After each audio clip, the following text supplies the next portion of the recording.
Tonight, growing concern from dozens of daycare providers across Kansas City, Missouri. They're getting letters from this city, sign a permit or face penalties. Many providers say the permit conflicts with state law, and that puts them into a legal bind, a catch-22. Fox 4's Malik Jackson joins us live outside the Downtown Childhood Development Center with some good news for concerned daycare owners. Yeah, Lauren, daycare providers have been waiting for the answers that we just learned in the last 30 minutes for months. The city of Kansas City confirming to Fox 4 that they are pausing a confusing and conflicting regulation.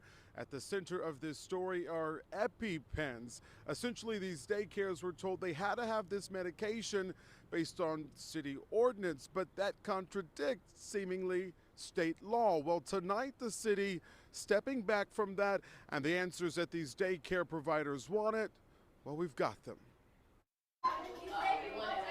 You're going to threaten my business, my livelihood, and the livelihood of my parents because we don't have EpiPens. This is the letter dozens of Kansas City daycare providers received just over a week ago. A final notice to sign a permit or there could be penalties or escalated enforcement measures.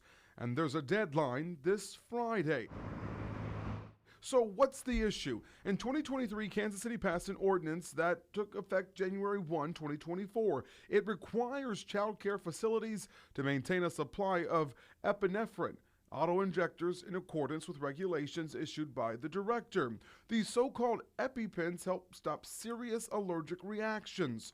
But there are two big problems. First, without a prescription, providers can't even buy the EpiPens. Second, a state statute appears to contradict the ordinance. State law allows authorized entities like restaurants, camps, or sports leagues to have EpiPens available, but explicitly excludes public schools and public charter schools. Daycares fall into a gray area and may be excluded too. They're just looking for one more thing to jam us. That's my opinion. What's your message to the city leadership, city officials who are trying to enact this policy? Back up and go back to the drawing boards. And to the drawing board, they are going back. That's exactly what the city of Kansas City has done.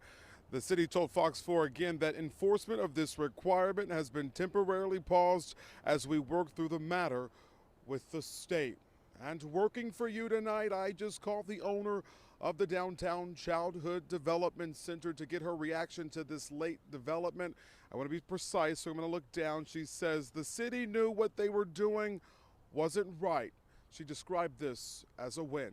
Of course, Fox 4 is going to stay on top of this story as we always do. Lauren. Malik Jackson in Kansas City. Thank you.